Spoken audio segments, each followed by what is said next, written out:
अस्सलाम वालेकुम रीडर्स, हमारे YouTube channel Urdu novel collection पर खुशामदीद। अगर आप नए हैं हमारे चैनल पे तो कर लीजिए इसको सब्सक्राइब, और अगर आपको अच्छी लगे हमारी वीडियो तो प्लीज़ इसको लाइक भी कीजिए और कमेंट सेक्शन में आके हमें अपनी राय से ज़रूर आगाह कीजिए। तो चलिए बढ़ते हैं अपने आज के नावल की तरफ, जिसका नाम है दिसंबर सहर है जाना, और इसकी राइटर है मुना शाह कुरैशी।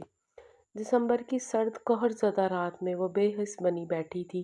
ठंडी हवा के झोंके उसके वजूद से लिपटकर उसे कँपकँपाने पर मजबूर कर रहे थे, मगर वो ढीठ बनी मसले मूरत अपनी जगह पर काबिज़ थी। आहिस्ता आहिस्ता तवील होती रात में सर्दी की शिद्दत में इज़ाफ़ा कर रही थी। शामिर ने पर्दे खिसकाने के लिए ज़रा सा बाहर झाँका तो स्याह शॉल में लिपटा वजूद उसे चौंका गया। वो भाग कर लॉन में आया तो यकवस्ता हवा के ताज़ा झोंकों ने उसका भरपूर इस्तकबाल किया। उसने ख़ाइफ़ सी नज़र इस बेनियाज़ वजूद पर डाली और उसका बाजू थाम कर उसे उठाने की कोशिश करने लगा। लब भीजे वो सर्दी रोकने की नाकाम कोशिश में मस्तगर्क यकदम इस अफ़ताब पर बौखला गई। उसके ढीले पड़ते वजूद ने शामिर के लिए आसानी पैदा कर दी। एक झटके से उसके नाजुक बाजू पर गिरफ्त मजबूत कर दी और खींचता हुआ उसके कमरे में ले आया। आपको प्रॉब्लम क्या है? आधी रात को भटकती हुई रूह की तरह लॉन में पाई जाती हैं। उसमें मुस्तज़ा ठंड भी नहीं लगती आपको? कमाल है, किस मिट्टी की बनी हैं आप? कुछ असर ही नहीं होता आप पर। उसका बाजू छुड़ाने पर वो खफकी से बोला, प्रॉब्लम मुझे नहीं बल्कि तुम्हें है। जीने क्यों नहीं देते मुझे सुकून से? मैं क्या करती हूँ और क्या नहीं? मुझे सर्दी लगती है या गर्मी?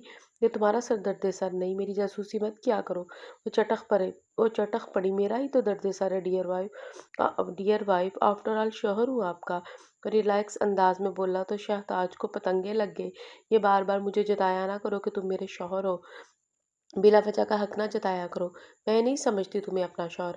आपके समझने या ना समझने से कोई फ़र्क नहीं पड़ता। जो रिश्ता आपको और मेरे दरमियान है उसे कोई नहीं बदल सकता, और ना ही इससे इनकार कर सकता है। इसलिए आपका इनकार बिला जवाज़ है। वो संजीदगी से उसे बकौर देखते हुए बोला। सर्दी की शिद्दत से उसकी नाक और गाल सुर्ख हो रहे थे। इस सुर्ख और सफ़ेद हुस्न से निगाह चुराते चुराते उसने पलट कर हीटर ऑन किया और कमरे से बाहर निकल आया।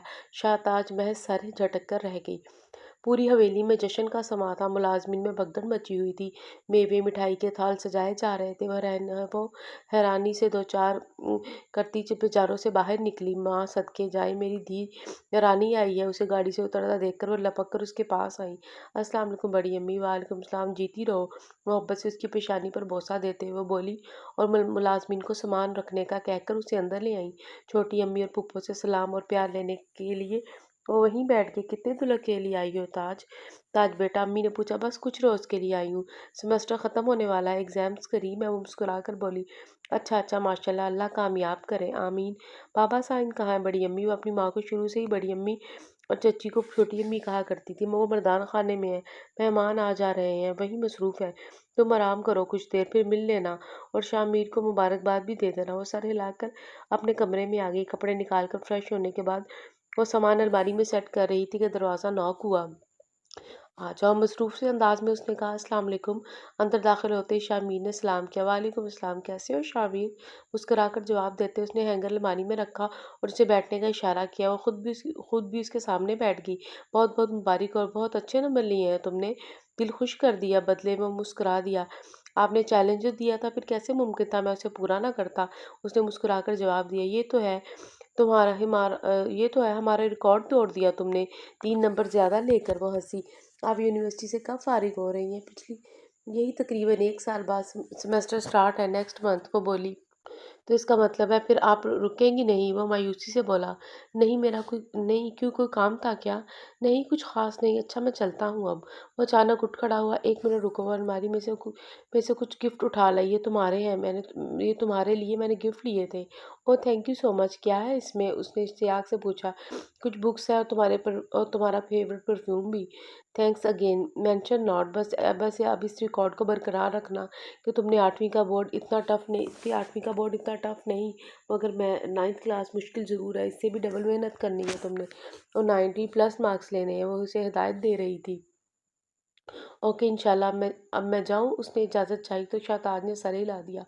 वो एमफ़िल की स्टूडेंट थी, अपनी पढ़ाई की वजह से सालों से हॉस्टल में क़याम पज़ीर थी। हवेली में होने वाली तकारीब और त्योहार वगैरह में बहुत कम वक़्त के लिए शिरकत करती थी। अभी बड़ी अम्मी ने कॉल करके उसे शामिर के रिज़ल्ट का बताया तो अब मुश्किल 3 छुट्टियाँ लेकर आई थी। शाम को सोकर उठी तो एक नई इत्तला उसकी मुंतज़िर थी। उठ गई ताज। बड़ी अम्मी ने कमरे में आकर पूछा, जी वो बालों को जूड़े की शक्ल में समेट रही थी। वो दरअसल तुम्हारे बाबा साईं बुला रहे हैं। वो हिचकिचाकर बोली, बड़ी अम्मी सब ठीक तो है ना? परेशान क्यों है? वो उनकी शक्ल देखने लगी। तुम्हारे बाबा साईं चाहते हैं कि तुम्हारे वापस जाने से पहले तुम्हारा निकाह कर दें। उन्होंने अटक-अटक कर बताया। शाहताज वतीरा हैरत में डूब गई। निकाह? लेकिन किसके साथ? वो गोमुगु कैफियत में थी। शाह मीर के साथ। उसकी समातों पर बम फटा। उसे लगा कि उसके वजूद की धज्जियां बिखर गई हैं। काफ़ी देर तक वो बोलने की कुव्वत से महरूम रही। ये कैसे मुमकिन है? नहीं, ऐसा नहीं हो सकता, हरगिज़ नहीं। उसका सर नफ़ी में हिल रहा था। वो बच्चा है, छोटा-सा भाई समझा मैंने उसे हमेशा। मैं अपनी ज़िंदगी इस गलत फ़ैसले की नज़र नहीं होने दूँगी। वो कतियत से बोली, जहाँ रस्म और रिवाज की बात आ जाए वहाँ छोटा बड़ा नहीं देखा जाता दीरानी। वो थके हुए लहजे में कह रही थी और शाहताज मारे सदमे की उनकी शक्ल देख रही थी। रस्म कैसी? उनके लबों से सरसराहट निकली। शामिर बचपन से तुमसे मंसूब है। चूंकि खानदान भर में तुम्हारा कोई जोड़ नहीं, इसलिए तुम शामिर के हिस्से में आई हो। और वैसे भी शाह लाला की ख्वाहिश थी कि तुम ही उनकी बहू बनो। जब शामिर पैदा हुआ तो उन्होंने तभी तुम्हारे बाबा साईं से मांग लिया था। तो दीवार का सहारा देते हुए बोली, वो देवर का हवाला देते हुए बोली तो उसकी ठहरी आंखों से पटापट आंसू बहने लगे। बड़ी अम्मी, मुझसे ये नहीं होगा, मैं मर जाऊंगी। वो सिसक पड़ी, मेरी दी माँ सदके जाए तुम्हारे बाबा साईं दुबान दे चुके हैं और अब इससे फिर नहीं सकते। उन्होंने उसका सभी चेहरा हाथों में थामा तो वो भी शिद्दत से रो दी। उठो, अब चलो, तुम्हारे बाबा साईं इंतजार कर रहे होंगे। होठ काटते हुए उसने सर पर दुपट्टा दुरुस्त किया और उठ खड़ी हुई। सुर्ख आंखें लिए वो उनके सामने आ बैठी। शाह मीर का एडमिशन शहर के आला स्कूल में करवाना है, इसलिए इसे हॉस्टल में रहना होगा, जो कि हमें मंजूर नहीं। रोज़ रोज़ वो आ जा नहीं सकता, इसलिए हमने फैसला किया है कि तुम्हारा निकाह कर दिया जाए। उसे घर का इंतज़ाम मैंने कर दिया है शहर में। तुम उसकी पढ़ाई और उसका ज़्यादा ध्यान रखोगी। जो काम कल करना है वो आज ही कर लेते हैं। तुम्हें उसकी रहनुमाई करनी है। तुम खुद पढ़ी लिखी हो, सारे मसले समझती हो। वो उसे तफसील से बता रहे थे और उसका दिमाग सुन्न हो रहा था। यानी उससे बीवी की सूरत में उसकी चाकरी करनी है, सरपरस्ती उसे सौंपी जा रही है। वो तिलखी से सोचने लगी, मगर मुझे इस रिश्ते पर एतराज़ है बाबा साईं। वो मुझसे 11 साल छोटा है, वो मेरा भाई है। उसके इनकार पर उनकी पेशानी अरक आलूदा हुई। भाई कैसे?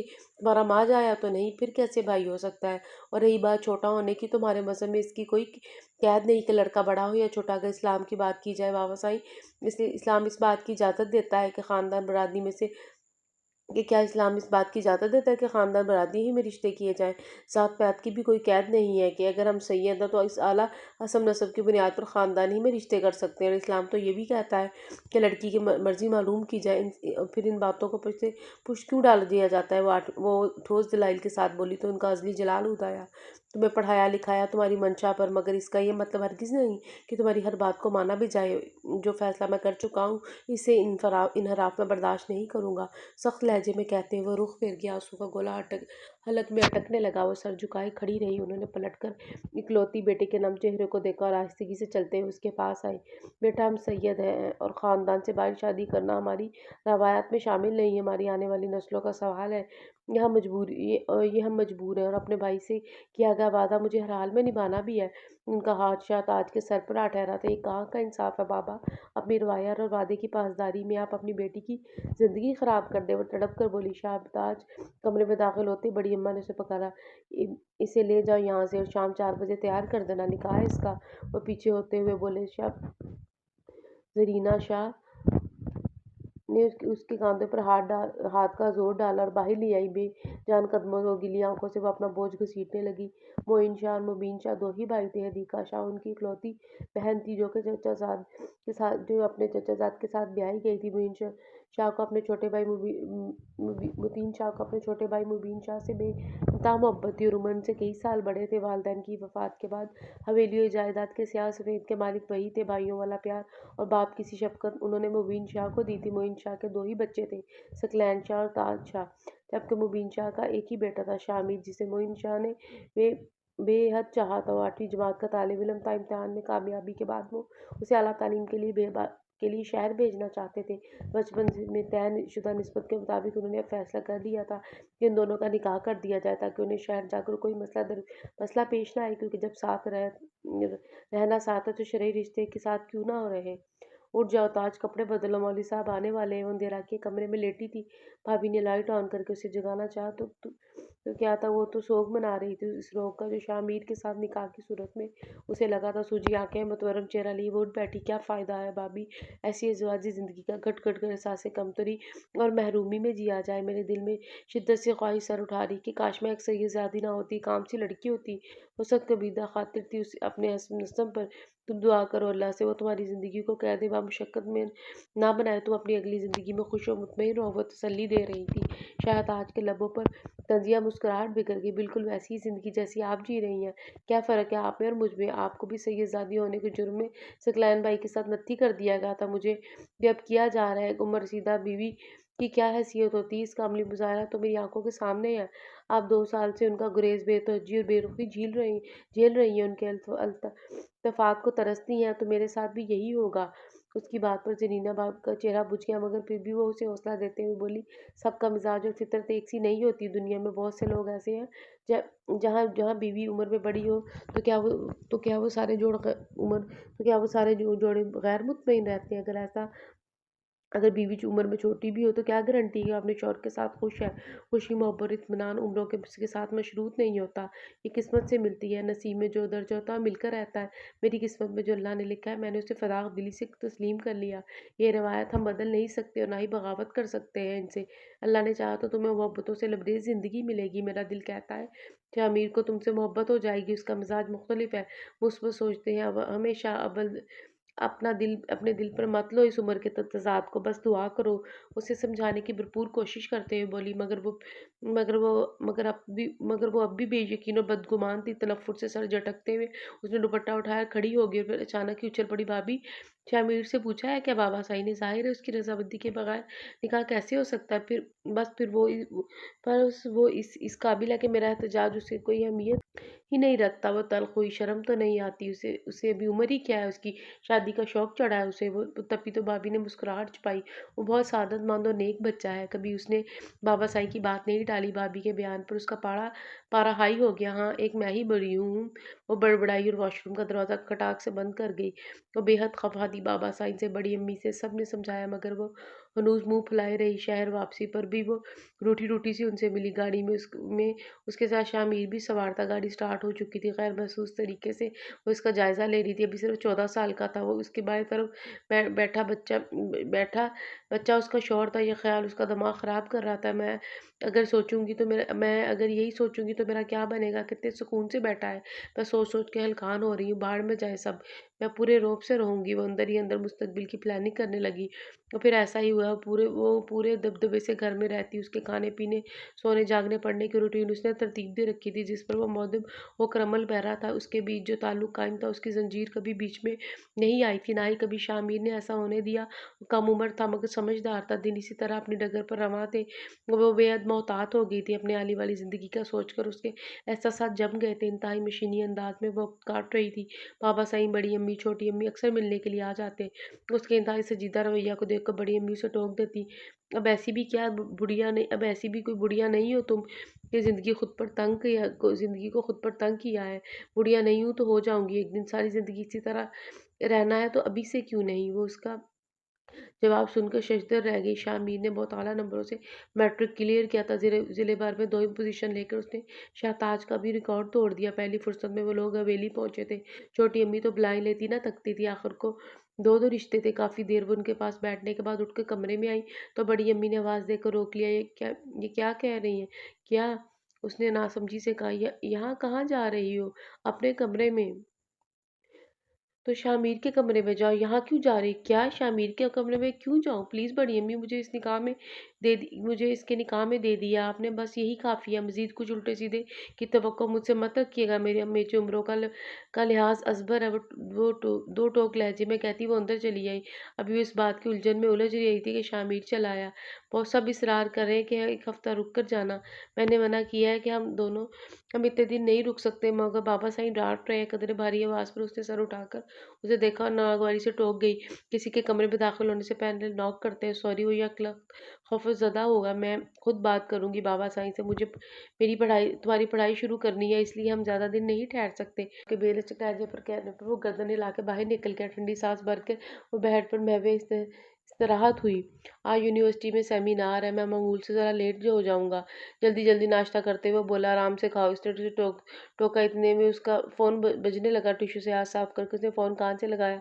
हेलो अफरोज़, बस निकल रहा हूँ। ओके, मैं तुम्हें पिक कर लूँगा। तुम तैयार हो? फ़ोन बंद करके वो खड़ा हो गया। अल्लाह हाफ़िज़, दोपहर के खाने पे मेरा इंतज़ार मत कीजिएगा, फ्रेंड्स गैदरिंग भी है, वो कहकर चला गया। वो पुरसोच अंदाज में शाहताज ने चाय का कप उठाकर लबों से लगाया। अफरोज़ नाश्ते से फारिग होके उसने भाभी के नंबर पर फ़ोन मिलाया। इधर-उधर की बातें करने के बाद उन्हें शामिर का पूछा तो उसने उसने उसके जाने का बताया। तुम्हें नज़र रखना होगी उस पर, जवान है, फिर खूबसूरत भी और ऊपर से अमीर भी। ये ना हो कि उन्होंने जानबूझकर बात छोड़ दी।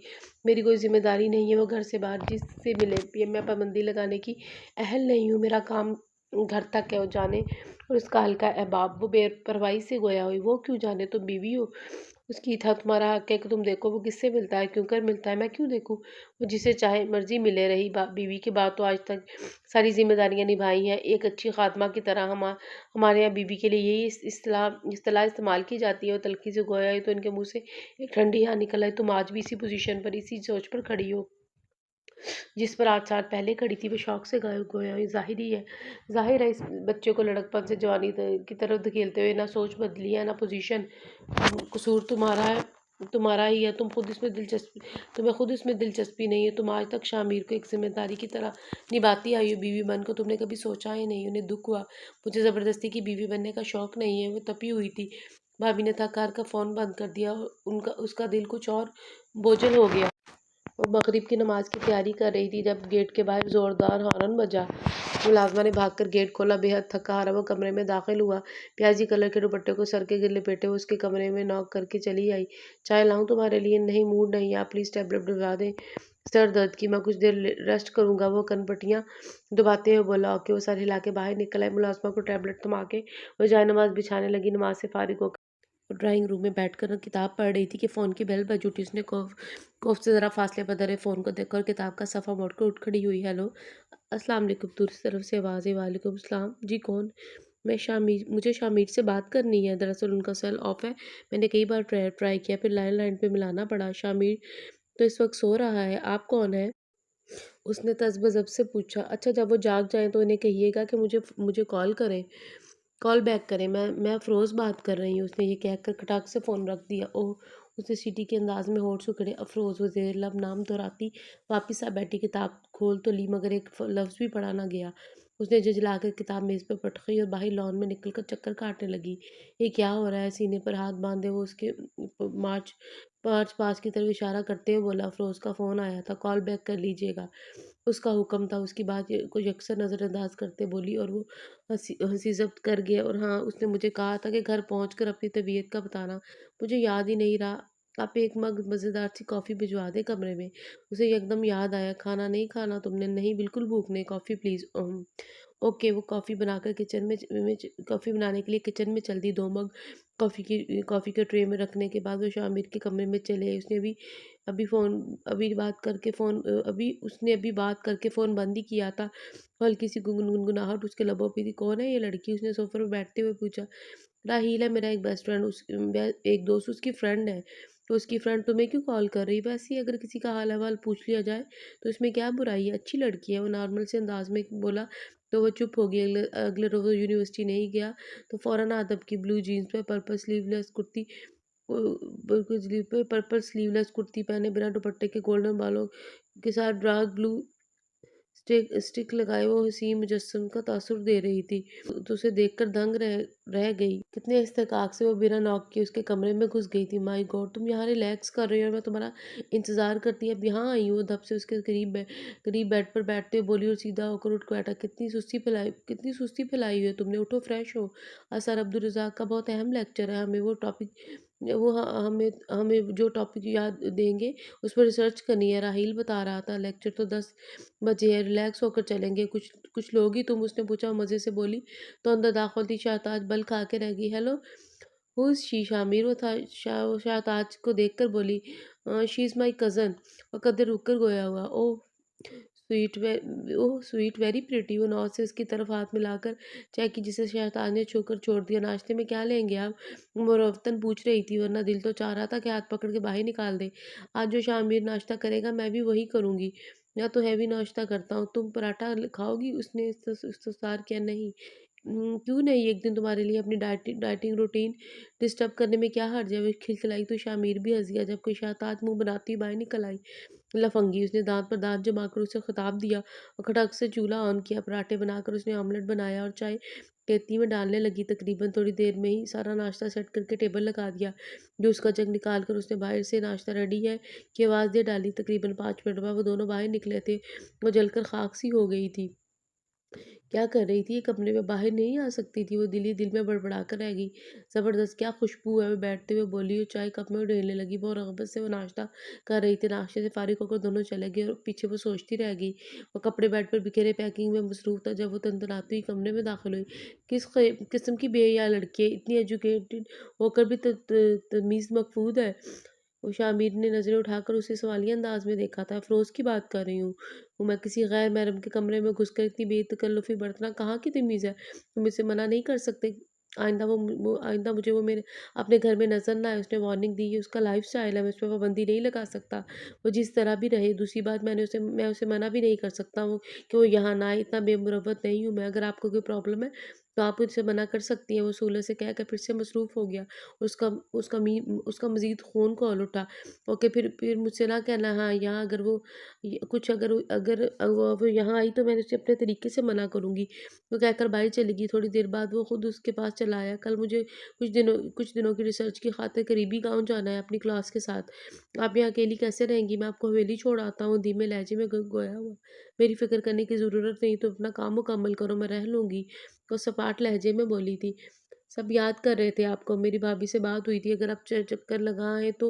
उसने बात अधूरी छोड़ दी, मगर वो खामोश खड़ी रही। शाहताज उसे पुकारा तो सर्द निगाहों से उसने उसे देखा। कितनी बेइस निगाहें थी, वो उलझ कर रह गया।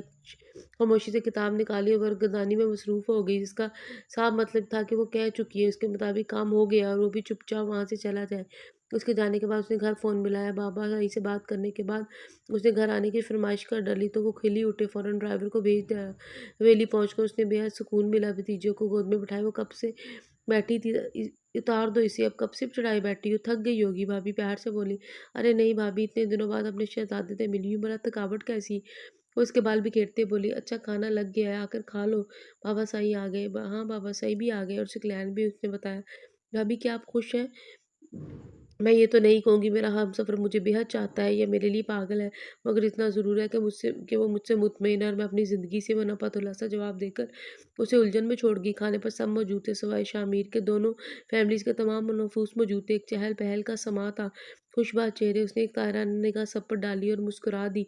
अल्हम्दुलिल्लाह, आज मैं बहुत खुश हूँ। कितने सालों बाद मेरी बेटी हमारे दरमियान अपनी ख्वाहिश पर मौजूद है। उसके मुस्कुराते चेहरे को देखकर बोले, जब से वो शहर गई थी शामिर के साथ, तब से लेकर आज तक वो कभी अपनी मर्ज़ी से हवेली नहीं आई थी। अब उसने खुद कॉल करके आने की फ़रमाइश की थी। वापस आई की तो गोया ईद हो गई थी। जिस तरह सबके साथ हँस बोल रही थी, उन्हें लग रहा था कि उनकी उसकी नाराज़गी जो सालों पहले उनके फ़ैसले की वजह से कायम थी, वो टूट रही है। छोटी अम्मी और भाभी ने मिलकर सब उसकी पसंद की डिशेज़ तैयार की थी। उसे ज़बरदस्ती खिला भी रही थी। कितनी कम खुराक होकर रह गई है तुम्हारी, खाती-पीती नहीं हो कुछ? बड़ी अम्मी टोकते हुए बोली तो उसने खाने से जल्दी हाथ खींच लिया था। और कितना खाऊँ बड़ी अम्मी, इतना सब तो खिला दिया आपने, बल्कि आज मैं बहुत ज़्यादा खा लिया, उसने हैरत से जवाब दिया। तभी तो इतनी सी जान लिए घूम रही है। भाभी ने भी टुकड़ा लगाया, वैसे अच्छा है उम्र चोर लगता है बंदा। उसने उसने उनकी बात पर वो संजीदगी से मुस्कुराई। तो वो दोपहर को सोने के लिए कमरे में गई तो शामिर की कॉल आ गई। मैं कब से कॉल कर रहा हूँ, रिसीव नहीं की आपने। मैं खाना खा रही थी, हवेली आने के बाद की बात उसने अभी नहीं बताई थी। कैसी हैं? ठीक हूँ, मुझे नींद आ रही है, फिर बात करूँगी। अल्लाह हाफ़िज़ कहकर उसने मोबाइल साइलेंट पे लगा दिया, कंबल ओढ़ कर लेट गई। इसके लिए दिए अंदाज़ पर शामिर को गुस्सा तो बहुत बेहद आया, मगर वो कुछ कर नहीं सकता था। मोबाइल को घूर कर रह गया। आओ शामिर, बाहर घूमने चलते हैं, राहील बता रहा है कि ट्यूबवेल चल रहा है, मुझे देखना है। वो एक्साइटेड हो रही थी। जो तुम्हें बता रहा है उसके साथ चली जाओ, मेरा कोई मूड नहीं है जाने का। क्या हुआ, तुम इतने गुस्से में क्यों हो? वो उसके माथे पर बल देख कर बोली, कुछ नहीं, जाओ यहाँ से। कुछ देर खड़ी उसे देखती रही, कंधे झुकाकर बाहर निकल गई। वो जितने दिन वहाँ रहा उसके रवैये पर चला। चौथे दिन रात 8 बजे घर वापस आया तो गेट को ताला लगा देखकर कॉल उठा। फ़ौरन से उसे फ़ोन बुलाया, जो नासाज़ तबीयत के बायस जल्दी सो गई थी। बोझिल आवाज़ में वो मुश्किल बोल रही थी, घर के गेट पर ताला क्यों लगा हुआ है? कहाँ है वो? एकदम बेदार हुई। मैं इस वक्त हवेली में हूँ, तुम्हारे पास चाबी तो है तो सही, दरवाज़ा खोल, लॉक खोल लो। वो बेजारियत से बोली, क्या हवेली कब गई आप? वो शॉक्ड हुआ। जिस दिन तुम गए थे रिसर्च के लिए, उसी शाम। और जब मैंने कहा था हवेली छोड़ आता हूँ, तब क्या हुआ था? वो इस आरामदेह अंदाज पर उसे ताव आया। तब मेरा मूड नहीं था। बाद में बना तो बाबा साईं को कॉल करके ड्राइवर बुलवा लिया। बेनियाजी से कह रही थी, जबकि वो दांत पीस कर रह गया। मैं कल लेने आऊँगा, आप तैयार रहिएगा। इसकी कोई ज़रूरत नहीं, मेरा फ़िलहाल कोई इरादा नहीं आने का। तुम अपना काम करो, वैसे भी स्टडीज़ बर्डन ज़्यादा है आजकल तुम पर। एक और झटका लगा था उसे। एक तो वो अपनी मर्ज़ी से गई थी और अब वहाँ रह भी रही थी। असूलन उसे खुश होना चाहिए था, मगर जाने क्यों वो झुँझला रहा था। मैं खाना कैसे पकाऊँगा? बहुत से काम हैं मेरे, और घर के वो कौन करेगा? अज़रा करेगी, वो सफाई भी कर जाया करेगी, खाना भी पका जाएगी। मैंने उसे कह दिया, तुम फ़िक्र ना करो, रिलैक्स होकर रहो। वो मज़े से बोली तो उसने हाथ में पकड़ा बैग ज़मीन पर पटका। शायद आज की उसे इतनी आदत हो चुकी थी कि उसकी सारी रूटीन ही उसकी पलट होकर रह गई। शर्ट हाथ में लिए वो कब से इस्त्री करने में मसरूफ़ था, मगर सलवटें ख़त्म ना हो रही थी। उसे हर चीज़ धुली-धुलाई, पकी-पकाई मिल जाती थी, और अब जो खुद सब कुछ करना पड़ रहा था। तुम इस कदर बोझ हो, मुझे अंदाज़ा नहीं था। कब से देख रही हूँ, बेचारी शर्ट का क्या हाल कर दिया तुमने? दरवाज़ा टेक लगा दो, वो जाने कब आन खड़ी हुई थी। अफ़रोज़, तुम कब आई हो? हैरत से बोला, 5 मिनट पहले ही यहाँ से गुज़री। सोचा तुमसे मिलती जाऊँ, मगर यहाँ आकर काफ़ी फ़नी सिचुएशन देखने को मिली। कब कब तक आएगी तुम्हारी कज़न? वो शर्ट उसके हाथ से लेकर प्रेस करने लगी तो ठंडी साँस भरकर सोफ़े पर गिर गया। पता नहीं कब आएगी। आज उसे गए हुए पूरे 10वां दिन था, मगर उसने आने का कोई पता ना था। लो, हो गई तुम्हारी शर्ट प्रेस? वो मुस्कुराते हुए बोली, थैंक्स। इसका थैंक्स आधा मुँह में रह गया। शर्ट थामे वो सामने खड़ी शाहताज को देख रहा था। ब्राउन गरम शॉल में वो बेहद खूबसूरत लग रही। उसका चेहरा खिल उठा था उसे देखकर। हाय, अफ़रोज़ बोली। वालेकुम अस्सलाम, स्वाट सा जवाब देकर उसने एक नज़र दोनों को बारी-बारी देखकर कमरे से चली गई। वो शर्मिंदा होकर रह गई। तुम्हारी कज़न इतनी रूड क्यों है? वो उससे पूछ रही थी। वो रूड नहीं, बस संजीदा है, उसने कहा तो वो शायद कहकर रह गई। ओके, मैं चलती हूँ, सुबह यूनिवर्सिटी में मुलाकात होगी। ओके। वो चली गई तो शामी ने शर्ट हैंग की और सीधा उसके कमरे में चला आया। खिड़की खोले वो बाहर लॉन को देखने में मगन थी। दूसरों की कंपनी में रहकर तुम अखलाकियात भूलते जा रहे हो, बिना मुड़े तंज करते हुए बोली। और वो जो दरवाज़ा नॉक करके नहीं आया था, इस बात पर उसने माज़रत भी नहीं की। वो सोच रहा था कि अफ़रोज़ को देखकर जाने वो क्या कहेगी उसे, मगर वो तो चुपचाप चली आई। ये बात उसे खटक रही थी। तुम सोच रहे होगे कि मैंने इसे कुछ कहा क्यों नहीं? जहाँ अल्फ़ाज़ बेमायनी हो वहाँ उनका ज़िया नहीं करना चाहिए। मैंने फ़ैसला कर लिया है कि टाइम और लिमिट कि मैंने फ़ैसला कर लिया है, तुम मुझे टाइम और लिमिट बता दो। मैं तुम्हारे लिए स्टैंड लूँगी, मैं खुद बात करूँगी बाबा साईं से। तुम्हें कितना वक़्त चाहिए? तब तक मैं कन्विंस कर लूँगी सबको। क्या बात करेंगी आप बाबा साईं से? वही जो तुम चाहते हो, वो रिसान से बोली। और मैं क्या चाहता हूँ? अंदाज़ सवालिया था। तुम अफ़रोज़ को और अफ़रोज़ तुम्हें। मैं तुम दोनों से की शादी की बात कर रही हूँ। दिमाग ख़राब हो गया आपका? खुद साख्ता मफ़रूज़े अपने पास रखें आप।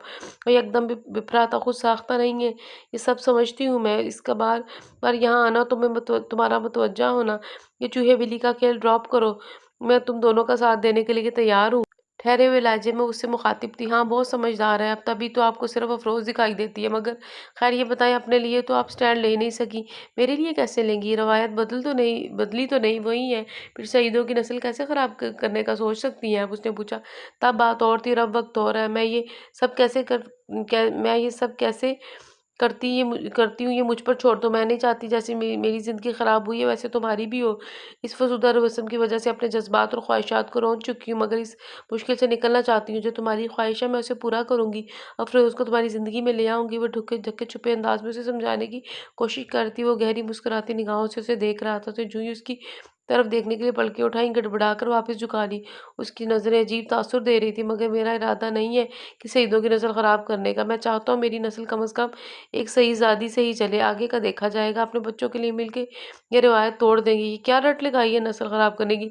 तुम पढ़े लिखे हो, तुम भी दकियानुसी सोच सकते हो। कबीले, नस्ल, जात पात, रंग रूप की सब जब बर्तरी इस्लाम ने नहीं रखी तो हम कौन होते हैं ये बर्तरी कायम रखने वाले? वो गुस्से से बोली तो वो दिलकशी से हंसा।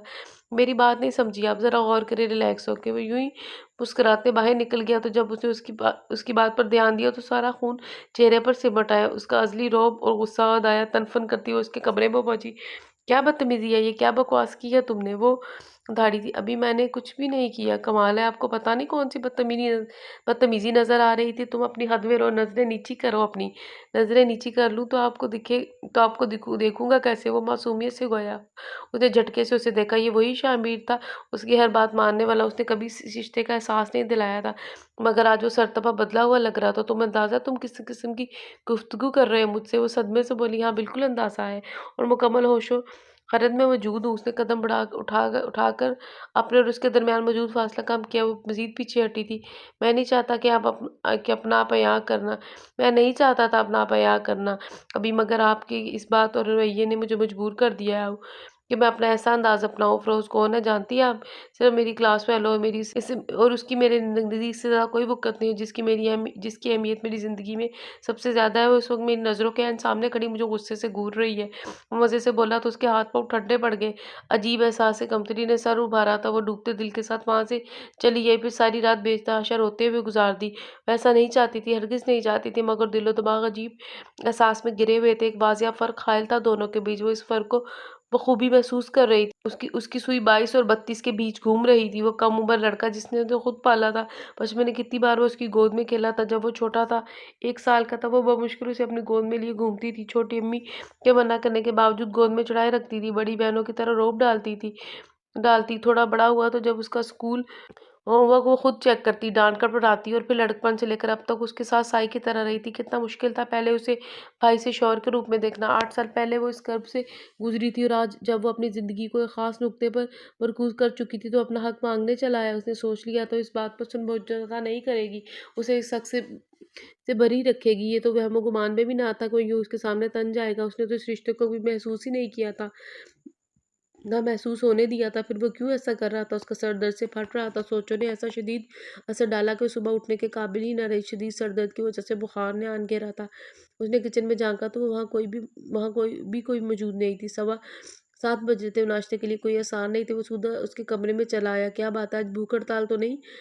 7 बज रहे हैं, मुझे यूनिवर्सिटी जाना है, मगर वो टेस्ट से मिस ना है। उसने पुकारा, मगर जवाब ना दारा। तो पास आया और आंखें बौंदे लेटी थी। उसने हाथ बढ़ाकर जूं ही गाल थपथपाया, गरम सा शोला छो गया। उफ, इतना तेज बुखार, वो बुखला गई। इतनी सुबह तो कोई क्लिनिक भी नहीं खुला होगा। भाग कर ठंडे पानी का बाउल भर लाया, मगर पट्टियाँ कैसे करे? फिर कुछ याद आने पर उसने अलमारी से अपना रुमाल निकाला, उसे पानी में भिगोकर पट्टियाँ करने लगा। उसकी मेहनत रंग लाई और नींद बेहोशी से होश में आने लगी। उसने पानी का बाउल टेबल पर रखा और बाहर निकल आया। ट्रे हाथ में लिए जब वो अंदर दाखिल हुआ, वो बेदार हो चुकी थी।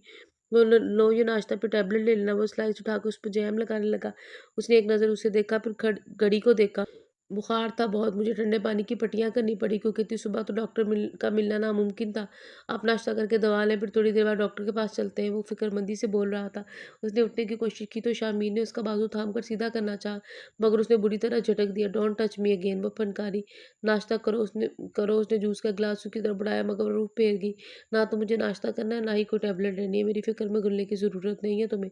अच्छा, उसने अच्छा को ज़रा खींच कर अदा किया। मगर मैं तो यहाँ से नहीं जाने वाला जब तक आप ये दोनों काम नहीं कर लेंगी। अगर नहीं करेंगी तो अभी कॉल करता हूँ वेली में, सबको बताता हूँ कि आपको बुखार है और आप दवा नहीं ले रही, फिर तो आपको लेनी पड़ेगी। सब परेशान अलग होंगे। उसकी बात पर वो जब से होंठ भीज गई। चले अब नाश्ता करें। उसने बेचैताब खाते हुए दूध का गिलास थामा और चंद लुकमे जहर मार करते गोली खाई और झटके से कंबल खींचकर सर खुद पर तान लिया। शामिर के लबों पर मुस्कुराहट रेंग गई। उसने यूनिवर्सिटी जाने का इरादा तर्क किया। कपड़े चेंज करके अपने लिए नाश्ता बनाने लगा। 9 बजे के करीब वो डॉक्टर को घर पे ले आया था। कुछ मेडिसिन और कुछ रेस्ट का कहकर वो चले गए तो शामिर उसके पास आकर बोला, डॉक्टर ज़ैनी टेंशन का बता रहे हैं, जिस्मानी आराम से ज़्यादा ज़हन को पुरसुकून रखने की ज़रूरत है। जब तक तुम मेरी नज़रों के सामने रहोगे, कम से कम मैं पुरसुकून नहीं हो सकती। तो मैं कहाँ जाऊँ अपना 6 फुट वजूद लेकर? कोई चूठी चूंटी तो हूँ नहीं कि किसी कोने खुदरे में छुप जाऊँ। वो उसे उसे मज़ाक में बोला, मैं हवेली चली जाऊँ, अब मज़ीद यहाँ नहीं रुक सकती। हरगिज़ नहीं, ऐसा मैं होने नहीं दूँगा। मेरी स्टडी मुकम्मल होने तक तुम्हें यहीं रहना है। फिर बाद में हम दोनों चलेंगे इकट्ठे। वो कतिये से बोला तो शाहताज अंदर ही अंदर उबल उबल रही थी। अच्छा ये बहस छोड़ो, ये बताइए आज दोपहर खाने में क्या पकाऊँ मैं? सूप तो बस मैं अभी रेडी कर देता हूँ आपके लिए। मज़ीद कुछ आप बता दें, ये मत कहिएगा कि मुझे कुछ नहीं खाना। उसने खफ़ी भरी नज़रों से उसे देखा। जो अब शामिर ने बहुत जज़्ब से शेर पढ़ा था। बोझल नज़र आती हैं बज़ाहिर, लेकिन खिलती हैं दिल में उतर कर तेरी आँखें। शाहताज गुमसुम होकर रह गई। एप्रन पहने वो किचन में मौजूद था। यखनी पुलाव रेसिपी उसने शाहताज से ये पूछ ली थी। चैयान नमक तो बता दे, 1 चम्मच डालना है। वह दरवाजे से मुँह निकाल कर पूछने लगा तो पहले ही चिड़ी हुई थी। पूछ कर उसका दिमाग चाट चुका था। हसबे ज़ायक़ा डालना है। दाँत पीस कर बोली तो वो हँसते हुए गायब हो गया। 1 बजे खाना रेडी करके वो उसके पास ले आया। शेफ़ शामिर के हाथ का तैयार करदा लज़ीज़ पुलाव नोश फरमाए। भूख तो पहले ही लग रही थी। उसे खाना सामने देखकर वो हाथ ना रोक पाई। पुलाव वाक़ई मज़ेदार था। बुखार की वजह से उसके मुँह का ज़ायक़ा फीका हो रहा था। चटपट पटा पुलाव खाकर उसे कुछ अच्छा महसूस हुआ। खाने के बाद उसने चाय का पूछा तो वो मना कर गई, मगर थोड़ी देर बाद उसे चाय की तलब महसूस हुई तो खुद ही कमरे से निकल के बाहर आ गई। चाय का मग लेकर ड्राइंग रूम से गुज़रते हुए उसने उसके बढ़ते कदम एक एक यकलक ठिठुर गए। भाभी मैं बहुत परेशान हूँ, वो मानने को तैयार ही नहीं मेरी फीलिंग को। मैं नहीं चाहता अब मज़ीद सर्वाइव अब नहीं चाहता अब मज़ीद सर्वाइव करे मेरे लिए। इतने साल उन्होंने मेरे लिए मेरी खिदमतें करते गुज़ार दी। आखिर वो भी इंसान है, ज़िंदगी का रंगों पर उनका भी हक है। फ़ोन पर भाभी से उसे डिस्कस कर रहा था। इसका मतलब भाभी और उसकी मिली-भगत है। वो ख़राब दिल लिए कमरे में चली आए। चाय पीने को दिल ही ना किया। अपना ही नींद मेहरबान हुई। थोड़ी देर में उसका फ़ोन बजने लगा। भाभी की कॉल आ रही थी। उसका मूड नहीं था अटेंड करने का।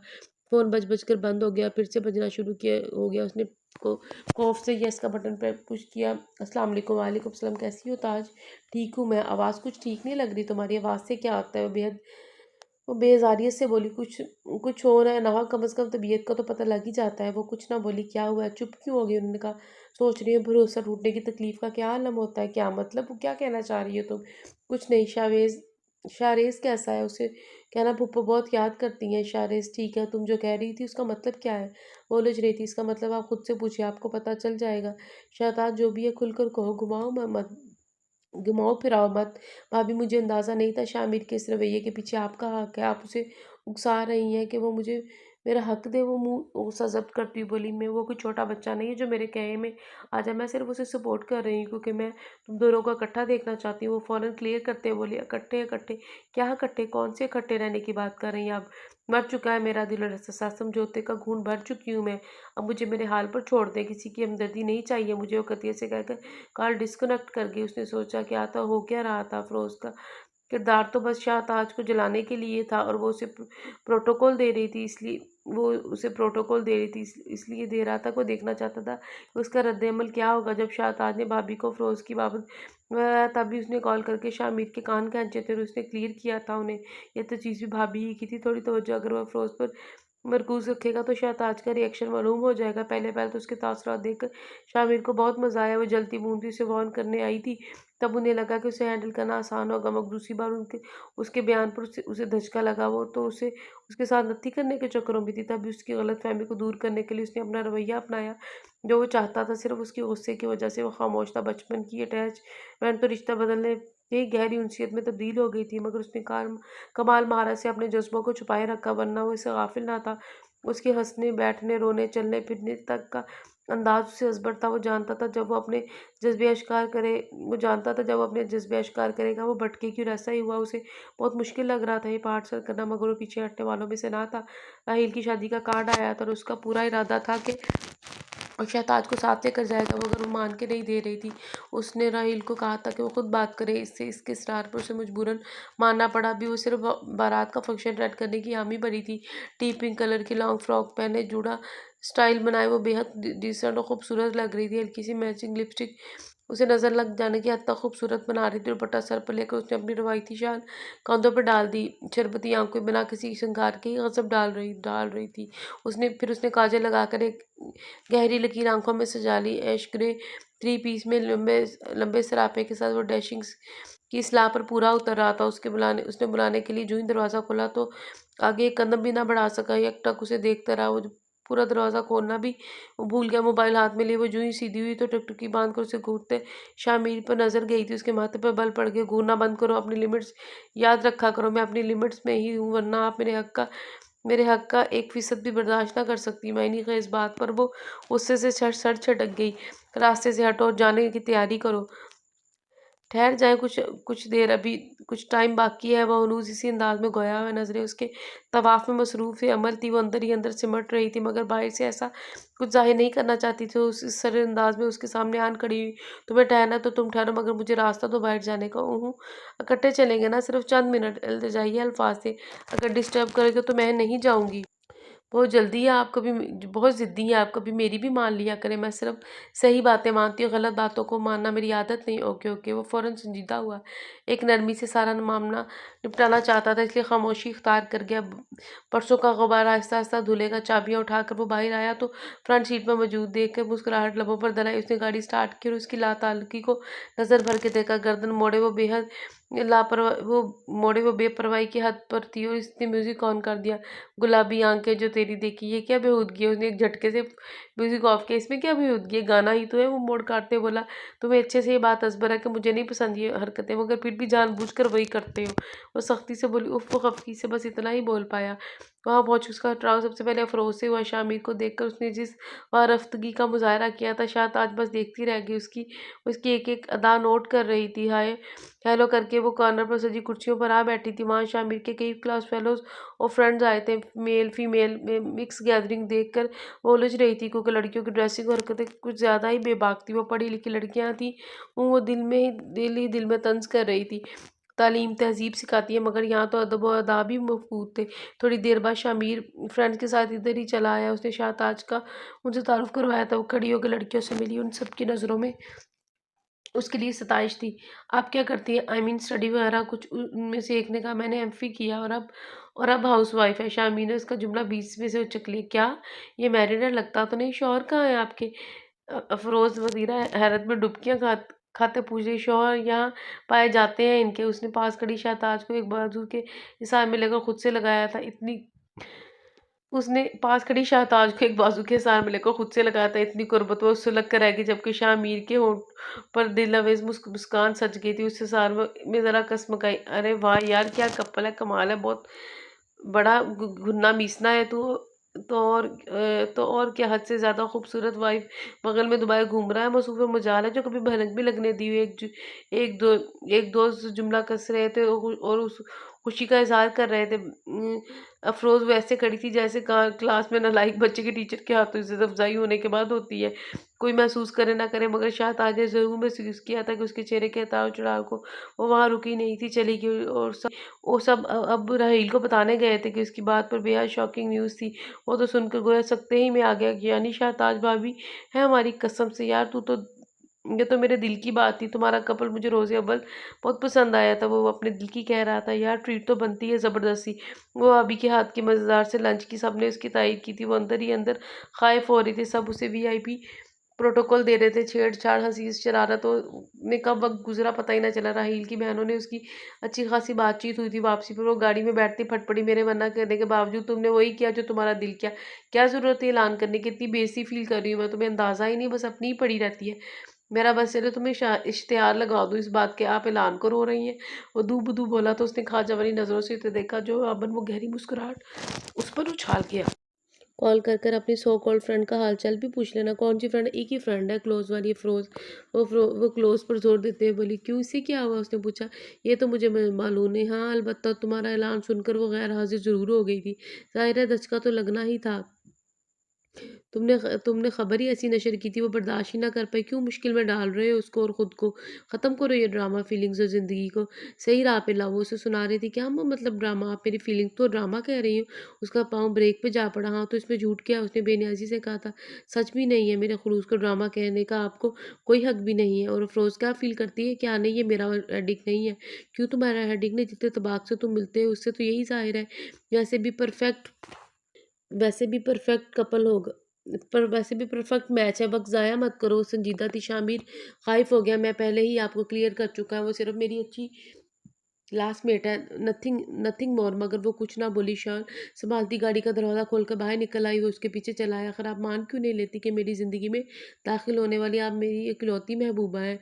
तमीज़ मख़लूक़ ख़ातिर रखा करो शामिर, तुम अभी बच्चे हो, तुम्हें ऐसी बातें ज़ेब नहीं देती। वो नागवारी से उसे टोक गई, बच्चा नहीं हूँ मैं। और इस गलतफ़हमी के तौक़ को आप निकाल बाहिर करें, उम्रों के फ़र्क को आपने इतना बड़ा मसला बना लिया है। वो तड़क पर बोला, मेरी ज़िंदगी को बरज़ख़ में मत धकेलो। उसकी आवाज़ में नमी थी। मैं तो आपकी ज़िंदगी को गुलज़ार बनाना चाहता हूँ। मुझे कुछ नहीं आता, मैं ऐसा क्या करूँ? मुझे समझ नहीं आता मैं ऐसा क्या करूँ जिससे आपको यकीन आ जाए। वो बेसी-बेसी से बोला, उसकी आँखों से आँसू टपा-टप बहने लगे। रोया मत करें। क्यों? वो तंग कर बोली, फिर मुझे देखने पर आप कहेंगी कि एक मजनून लगता हूँ। वो शरारत से लब दबाकर बोला तो उसकी आँखों के इत्सास से ज़िद छोड़कर उसने गश्त शहादत का रुख दरवाज़े की जानिब किया, जिसका मतलब साफ मतलब ये था कि निकल जाओ यहाँ से। तुझको अपना ना बनाया तो मेरा नाम नहीं। वो ज़हरीला बड़बड़ाता बाहर नहीं गया, पीछे वो चकराते सर को थाम कर बैठ गई। वो नहीं जान पा रही थी कि वो रो क्यों रही है, मगर फिर भी रो रही थी। बावजूद कोशिश के वो गर्म स्याल को बहने से रोक नहीं पा रही थी। दिसंबर की पहली बारिश ठंड में इजाफा कर गई। सुरमई बादलों से ढका आसमान और यकबस्ता हवा के झोंके खुनकी बढ़ा रहे थे। शाम का मंजर दिलकश तरीन हो गया था। वह कब से टेरेस पर खड़ी बारिश को देख रही थी। उसका दिल कर रहा था बाहर जाकर खड़ी हो जाए। अंदर के ज्वार भाटे की तपिश उसे सर तपा लपेट में ले रही थी। रात भी जब वो देर तक बाहर लॉन में बैठी रही थी, तब शामीन ने उसे खींचकर अंदर ले आया था।